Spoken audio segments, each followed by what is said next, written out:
All right, news and notes. Anthony Richardson did leave with a concussion. Gardner Minshew came in and played fine, and they're at Baltimore next week.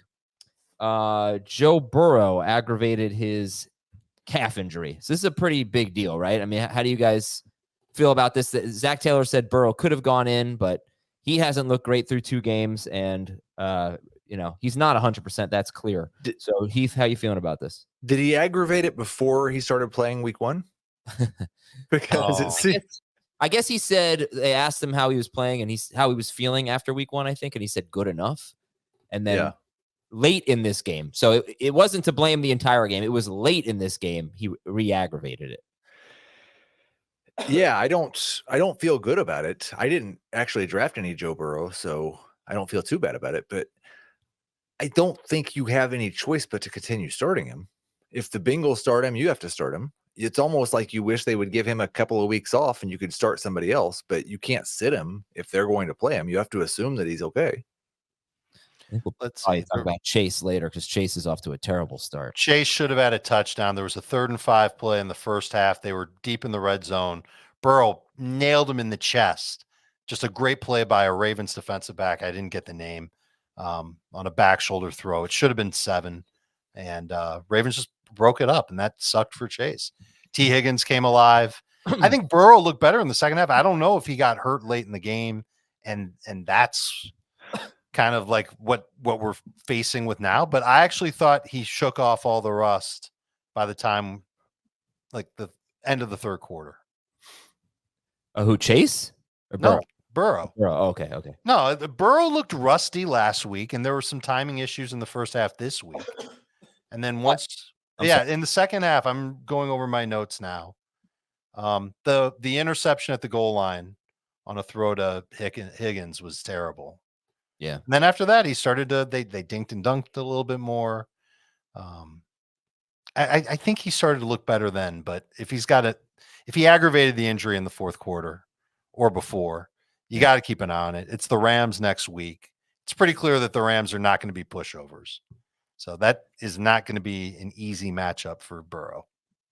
All right, running back injury. David Montgomery left with what looks like a thigh bruise. And then I think to the dismay of many people, Craig Reynolds came in and was really the running back. Gibbs was on the field a lot, but I don't know if we want to save it because I have a worryometer segment, but maybe we'll save it. We'll talk more about Chase. We'll talk more about Gibbs there. But look, I mean, Gibbs had a ton of catches, but it's not what we were hoping yet. He was dominating playing time after the injury. But not really, though, because he wasn't being the running back. He was dominating them as a receiver. Oh, okay. Well, I'll take that too. He played 71% of the snaps after Montgomery got hurt.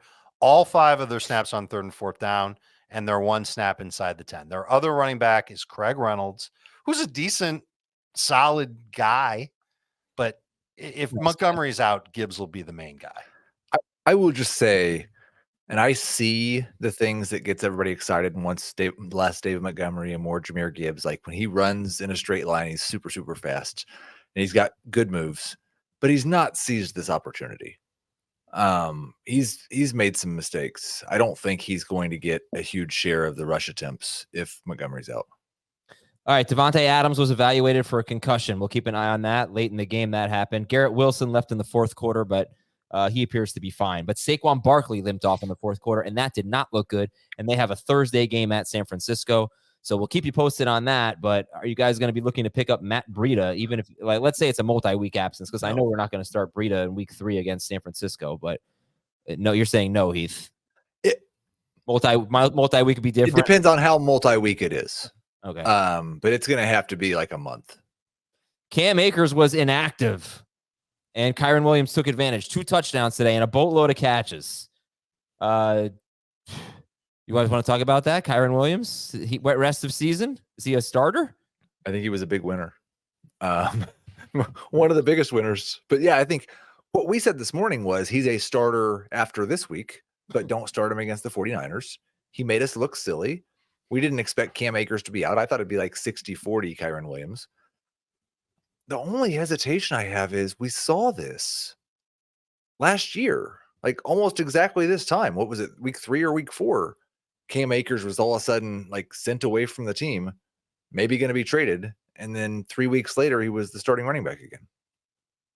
All right, I'll fly through the rest of the notes here.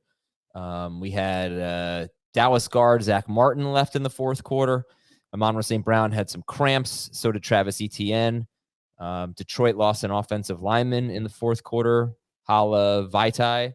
Calvin Ridley hobbled off in the fourth quarter. I don't think there's anything bad there. He came back. Colts center Ryan Kelly left with a concussion. Odell Beckham left with an ankle injury. Jim Harbaugh didn't think it was a huge deal. What about John Harbaugh?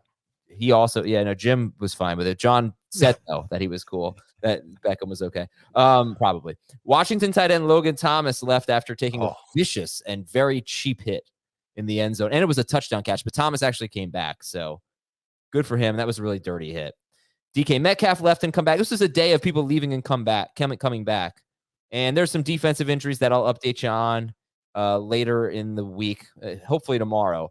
And Cooper Kupp could apparently be back in week 5. That's the hope for the Rams.